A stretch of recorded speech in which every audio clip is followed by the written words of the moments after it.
Hello दोस्तों, मैं दिनेश चौधरी आप सभी का स्वागत करता हूं आपके अपने इस प्लेटफॉर्म पर, अपने इस चैनल पर, जहां हमने साथ मिलकर एक लक्ष्य निर्धारित किया कि हम 8th यूनिट को क्रमबद्ध तरीके से पढ़ेंगे। क्रमबद्ध तरीके से इस यूनिट को हम आप तक पहुंचा रहे हैं। जो सबसे बेस्ट सोर्स है कि हम सबसे पहले उस सोर्स का उपयोग करेंगे जो ऑथेंटिक भी हो और जहां से कोई कंटेंट बाकी भी ना रह जाए, जहां से मध्य प्रदेश राष्ट्रीय और अंतरराष्ट्रीय तीनों चीजें कवर हो जाए। इसलिए मैंने एक ऐसा सोर्स अपनाया जो कि मध्य प्रदेश शासन का है, जिसको ऑथेंटिक माना जा सकता है। जनसंपर्क विभाग द्वारा जारी किया जाने वाला एक समाचार पत्र रोजगार निर्माण साप्ताहिक न्यूज़पेपर है। एक सप्ताह में एक बार प्रकाशित होता है सोमवार को, और जब वो प्रकाशित होता है तो पूरे सप्ताह की न्यूज उसमें छपी होती है। उसका निचोड़ एक छोटे से लेक्चर के रूप में 10-15 मिनट की क्लास के रूप में मैं आपके सामने रखता हूं। मैं आशा करता हूं कि आप सब लोग बहुत अच्छे ढंग से इसे पढ़ रहे होंगे।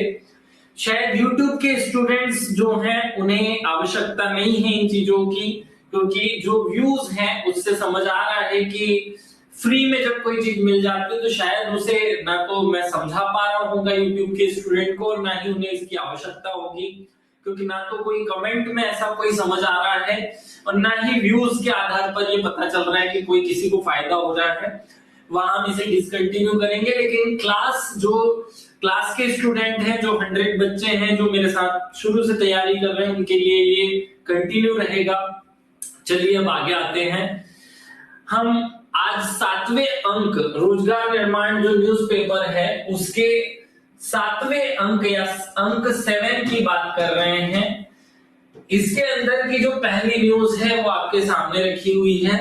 मध्य प्रदेश को लगातार 7 बार कृषि कर्मण्य अवार्ड।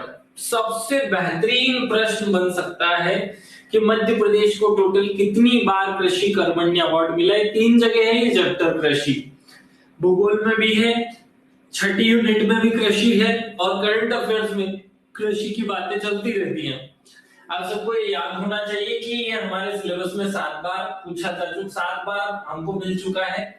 पहली बार हमको 2011-12 में मिला था, तो 11-12 से लगातार 2017-18 तक मध्य प्रदेश को 7 बार कृषि कर्मण्य अवार्ड से नवाजा गया, पुरस्कृत किया गया। अब याद रखना है 11-12, 12-13 और 14-15 कौन कौन से साल हैं? 11-12, 12-13 और 14-15। इन 3 सालों में हमें कुल खाद्यान्न की कैटेगरी में ये अवार्ड मिला। इन 3 सालों में कुल खाद्यान्न के लिए हमें ये अवार्ड मिलता है। फिर 13-14, 15-16, 13-14, 15-16 और 16-17 इन 3 सालों में हमें ये गेहूं के उत्पादन के लिए मिलता है, और 17-18 में हमें दलहन के उत्पादन के लिए कृषि कर्मण्य अवार्ड मिलता है। वह 2022 में मध्य प्रदेश के भू अभिलेखों के एकीकरण के लिए केंद्र सरकार द्वारा फसल बीमा योजना अंतर्गत उत्कृष्टता पुरस्कार हमें प्रदान किया जाता है। मतलब 7 बार कृषि कर्मण्य अवार्ड और 1 बार उत्कृष्टता अवार्ड हमें मिल चुका है। ये कृषि के जो अवार्ड्स थे जो कि रोजगार निर्माण में छपे थे, उनका निचोड़ मैंने आपको बताया है। अच्छे से इसे दिमाग में सेट कर लेना, साल बहुत अच्छे से आप याद रखेंगे। 11-12, 12-13 और 14-15 इन 3 सालों में हमें कुल खाद्यान्न के लिए ये अवार्ड मिलता है। फिर 13-14, 15-16 और 16-17 के लिए हमें यह अवार्ड गेहूं के उत्पादन के लिए मिलता है, और 17-18 में यह अवार्ड हमें दलहन उत्पादन के लिए मिलता है। साथ ही साथ 2022 में हमें कृषि में उत्कृष्टता पुरस्कार भी मिलता है। ये आपको रट करके रखना है, अच्छे से अपने दिमाग में सेट करके रखना है। आगे बढ़ते हैं, अगली न्यूज पर चलते हैं। भारत 2027 में चंद्रयान 4 मिशन को बनाएगा। आप सबको रटा हुआ है कि चंद्रयान 3 हो चुके हैं अभी तक। चंद्रयान 1 जो है वो 2008 में आया था, फिर 2019 में हमने चंद्रयान 2 लाए, फिर 3 में तीसरा जो है वो 2023 में आया। अब चंद्रयान 4 जो है वो 2027 में आएगा या बनाया जाएगा।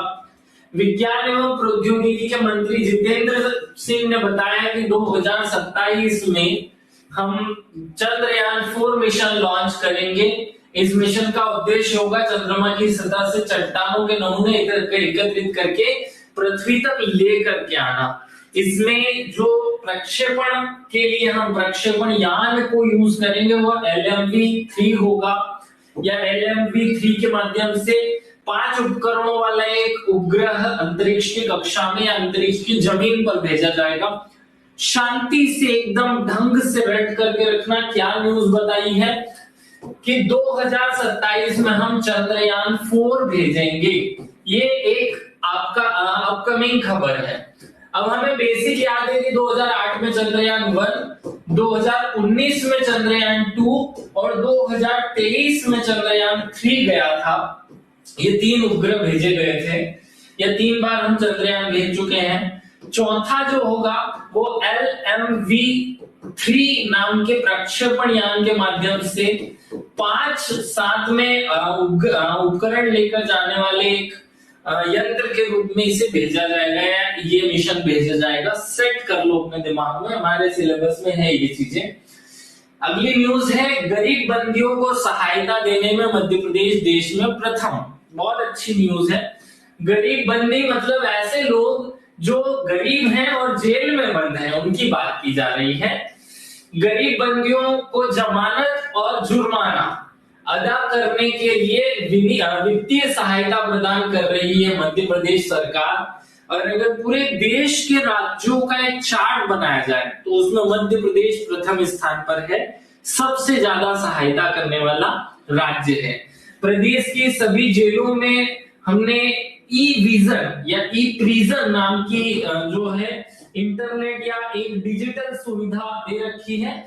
जब भी किसी को अपने जो मतलब वहां कैदियों के डेटा सेव होते हैं, छुट्टियां और इनके माध्यम से ही अप्रूवल दी जाती है। बहुत अच्छे से दिमाग में इन बातों को सेट कर ले। 2 बातें यहां से हमने सीखी कि गरीब बंदियों की सहायता करने में मध्य प्रदेश प्रथम स्थान पर है, और ई प्रिजन नाम का जो नवाचार है या जो व्यवस्था है या जो डिजिटल प्लेटफॉर्म है वो जेल में बंद कैदियों से संबंधित है। बस इतना ही घटना है यहाँ से। और आगे बढ़ते हैं। अमेरिकी संसद में प्रतिबंध लगा। किस चीज पर प्रतिबंध लगा? Deep seek. ये क्या है? Deep seek. बहुत अच्छे से रेड कर रखो, अब एग्जाम में आजकल ये चीजें एकाध आती है। डीप सीक क्या है? AI चैट बोट है। क्या है ये डीप सीक? देखो आपकी जो एग्जाम है ना वो MPPSC इतनी सरल है कि उसको अगर बहुत अच्छे से एनालिसिस कर लिया जाए तो बड़ी आसान बन जाएगी। डीप सीक एक न्यूज में रहा। अमेरिका की जो संसद थी उसने चीन द्वारा बनाए गए एक AI चैट बोट को, भाई हमने भी बहुत चैट बोट बनाए हैं, चीन ने एक चैट बोट बनाया जो कि अमेरिका में प्रतिबंधित कर दिया। तो नाम उसका रेड करके रखना कि डीप सीक नाम का जो चैट बॉट है, ये क्या है? चैट बॉट, जिसका विकास किसने किया था? चीन ने। इसे अमेरिका ने प्रतिबंधित कर दिया था। इस्तेमाल पर बैन लगा दिया। एक्सियोस की रिपोर्ट के मुताबिक किसी भी तरह के संभावित खतरे को कम करने के लिए फोन, कंप्यूटर और टेबलेट या जितने भी कंप्यूटर डिवाइस है उसे इंस्टॉल करने से रोकने की एक गाइडलाइन जारी की गई, एक नोटिस जारी किया गया है अमेरिका की सरकार द्वारा। सेट करो कि डीप सीक क्या है। डीप फेक तो सुना था हमने, अब हम डीप सीक की बात कर रहे हैं। डीप सीक क्या है? डीप सीक एक चैट बॉट है जिसे चीन ने विकसित किया था। बस इतना ही काम का है।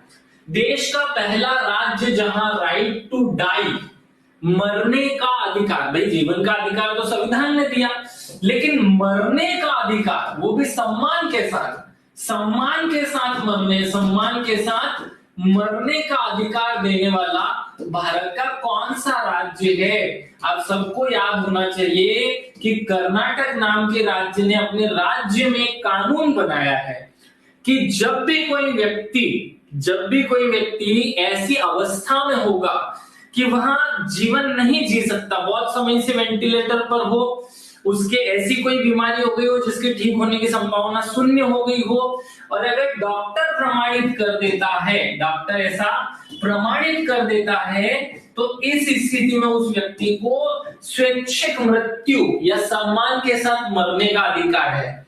आपकी जानकारी के लिए बता दूं कि पूरे भारत में आईपीसी नाम का, भारतीय दंड संहिता नाम का कानून लागू है, और वहां मृत्यु दंड या मृत्यु के लिए खुद को ही सजा मिल जाएगी। मृत्यु हो जाए तो फिर तो कोई सजा दे ही नहीं सकता, लेकिन मृत्यु में अगर अधमरे रह गए, मरे नहीं, तो फिर आईपीसी सजा का प्रावधान करती है 6 महीने की। मतलब हमारे देश में संविधान जो है वो ये कहता है कि व्यक्ति को विधि द्वारा, विधि के अलावा किसी भी प्रक्रिया से, विधि के अलावा किसी भी प्रक्रिया से मृत्यु नहीं दी जा सकती, और वह एक दंड होगा।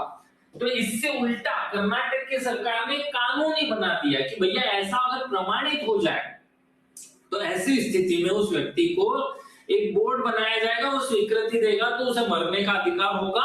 आपने अरुणा शानबाग केस जब मैंने संविधान पढ़ाया होगा, तो पढ़ाया था तब आपने बहुत अच्छे से नोट किया होगा, ये उसी विषय की बात है।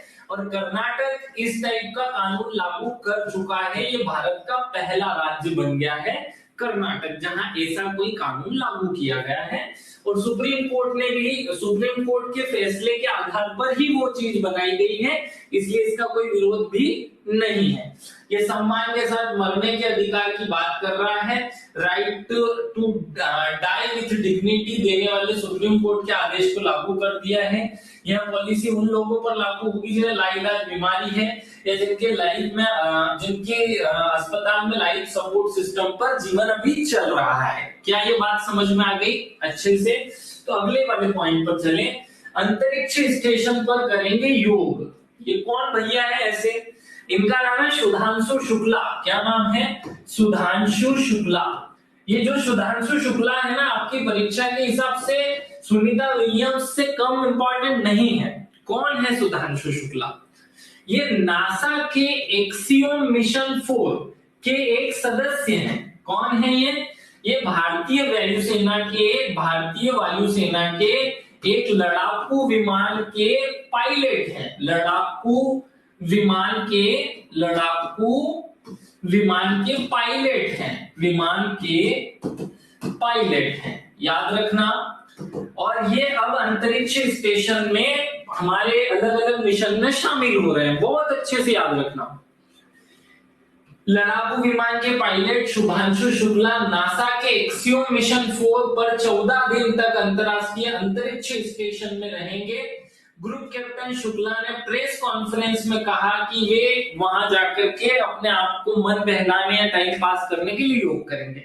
न्यूज बहुत अलग है, उसमें से काम का व्यक्ति ये है कि सुधांशु शुक्ला किस देश के निवासी हैं, तो भारत के हैं। भारतीय वायुसेना के एक के पायलट हैं, लड़ाकू विमान के पायलट। अमेरिका की नासा ने इनको बुलाया, भैया आप हमारा जो अंतरिक्ष में ले जाने वाला विमान है उसको उड़ाकर ले जाओ। ये उसकी टीम के मेंबर बने और अभी अंतरिक्ष में 14 दिन रहेंगे, वहां योग आसन करने की कोशिश करेंगे। ये बहुत अच्छे से रट लेना, सुधांशु शुक्ला बहुत काम के व्यक्ति हैं। भारतवंशी को त्रिवेणी के लिए प्रेमी अवार्ड, ग्रेमी अवार्ड, मैंने गलत पढ़ दिया, प्रेमी बोल दिया ना। आप सबको याद होगा कि ये जो ग्रेमी अवार्ड है ना, ये साहित्य के क्षेत्र में एक बहुत बड़ा पुरस्कार है। संगीत की दुनिया के सबसे बड़े अवार्ड ग्रेमी अवार्ड 2025 में भारत के एक व्यक्ति, भारतीय अमेरिकी उद्यमी और संगीतकार, नाम क्या है? चंद्रिका टंडन। नाम क्या है? चंद्रिका टंडन। इनको ये ग्रेमी अवार्ड 2025 मिला है, बहुत काम का है। थोड़ा सा और आगे की बात कर लूं, ये शब्द और रटना है, बेस्ट न्यू एज। ये शब्द बेस्ट न्यू एज मतलब वो जमाना वाला शब्द, एज इरा वो वाला है ना। ये जो है इनकी श्रेणी में ग्रेमी अवार्ड पुरस्कार इनको प्राप्त हुआ। बहुत अच्छे से रट करके रख लो, हमारे बहुत काम आने वाला है। 67वां ग्रेमी अवार्ड था ये। बहुत सारी बातें मत रटो, केवल 2 शब्द रट लो। एक तो इनका नाम की चंद्रिका टंडन इनका नाम है, चंद्रिका टंडन, और इनकी जो कृति है वो त्रिवेणी है। वो क्या है? त्रिवेणी। बस ये दो शब्द आपको रटने हैं। भारतवंशी को त्रिवेणी के लिए ग्रेमी अवार्ड, ये अपने दिमाग में सेट कर लेना। चंद्रिका टंडन नाम है। हमारे काम की जितनी भी न्यूज इज में थी वो लगभग मैंने आपके सामने प्रेजेंट की। पिछली बार हमने डी गुकेश का नाम लिया था शतरंज में। शतरंज में एक प्रतियोगिता होती है, अंतरराष्ट्रीय प्रतियोगिता है, टाटा स्टील शतरंज टूर्नामेंट। अकेले भारत की नहीं, विश्विक प्रतियोगिता है। उसमें नीदरलैंड में आयोजित की गई थी। भारत की युवा ग्रैंड मास्टर आर प्रज्ञानंदन अंतरराष्ट्रीय शतरंज में अपना दबदबा कायम रखे। प्रज्ञानंदन ने अपने हमवतन खिलाड़ी डी गुकेश को हरा करके टाटा स्टील की जो प्रतियोगिता थी इसको जीता है। यूं मत समझना कि भारत के ही दो लड़के आपस में एक दूसरे से कंपटीशन करके जीत गए। अंतरराष्ट्रीय प्रतियोगिता थी, हजारों लोगों ने भाग लिया था। सेमीफाइनल में दो पहुंचे, दोनों ही भारत के थे। और उनमें से भी प्रज्ञानंदन जो थे, प्रज्ञानंदन ने डी गुकेश को हरा करके ये प्रतियोगिता जीती है। दोनों बहुत काम किया। आपको दोनों के नाम रट के रखने हैं कि ये हमारे शतरंज के ग्रैंड मास्टर्स हैं। दोनों के दोनों ग्रैंड मास्टर हैं, अपने दिमाग में सेट करके रखो। सुधांशु शुक्ला को शांति के लिए अशोक चक्र 26 जनवरी को दिया। वेरी गुड बेटा। आगे जब वो पढ़ाऊंगा ना तो वो भी आएगा, जब अगले साल वाला जब कंटेंट आएगा ना, हम महज 10 दिन में ये सब पूरा कर लेंगे, तो आपको टेंशन लेने की जरूरत नहीं। मैं सुधांशु शुक्ला के इस बारे में भी बताऊंगा, लेकिन सामने न्यूज होगी तब। इनकी इस प्रकार की न्यूज पर मुझे लगता जाने की जरूरत है। हमने जो कंटेंट था आपके सबके सामने रखा। आशा करता हूं कि आप सब लोग बहुत अच्छे से इसे कवर करेंगे। तो हमारा जो 7वां अंक है वो यहीं पर पूरा होता है। हमने एक जो है पाठ का पीडीएफ नोट्स बनाकर आपको उपलब्ध कराया। ऐसे जितने भी न्यूज़पेपर है सबका एक एक पेज का न्यूज़पेपर या एक एक पेज का नोट्स आपको उपलब्ध कराया जाएगा। जो भी स्टूडेंट इन क्लासेस को कवर कर रहे हैं उनको 100% लिखा हुआ कंटेंट मिलेगा। लिखने की कोई जरूरत नहीं। आप बस इसे 2-3 बार देखकर बार बार रिवीजन कर लें ताकि आपको चीजें याद रहें। चलिए मैं विदा ले रहा हूं। जय हिंद, जय भारत, भारत माता की जय। स्वस्थ रहे, मस्त रहे, खुश रहे, आबाद रहे। Thank you.